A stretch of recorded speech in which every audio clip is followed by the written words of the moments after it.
అధ్యక్ష ప్రతిపక్ష నేతలు సభను తప్పుదోవ పట్టిస్తున్నారు అధ్యక్ష.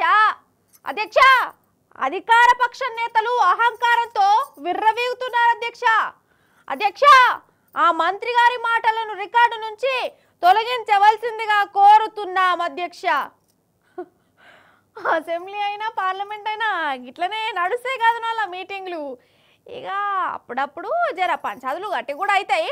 అప్పుడు సభను వాయిదా వేసుడో లేకుంటే వాకౌట్లు చేసుడో లీడర్లను సస్పెండ్లు చేసుడో అవుతుంటుంది.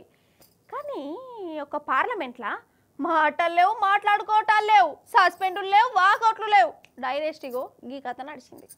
ఓష్ని కథ సల్లగుండా ఇదేదో యుద్ధ భూమి అనుకోగల.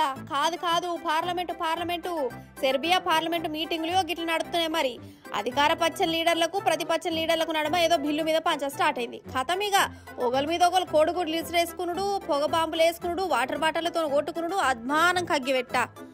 అసలు అది పార్లమెంట్ అనుకున్నారా లేకుంటే గల్లీల్లోళ్ళే అనుకున్నారా? చూస్తేనేమో అందరు సూటు బూట వేసుకున్నోళ్లే, కానీ గిట్లా పొట్టు అనుకున్నారు. అయినా పార్లమెంట్ లోపలికి బాంబులు పట్టుకొచ్చుకొని లీడర్ల మీద వేసుకునుడేందో, కోడిగుడ్లు తెచ్చుకుంటుంటే కావరు కాస్టోళ్ళు ఏం చేసిరు ఏందో ఏమో పోరి. కొన్ని దేశాలలో గిట్లా చిత్ర విచిత్రమైన పార్లమెంట్ మీటింగులు నడుతుంటాయి.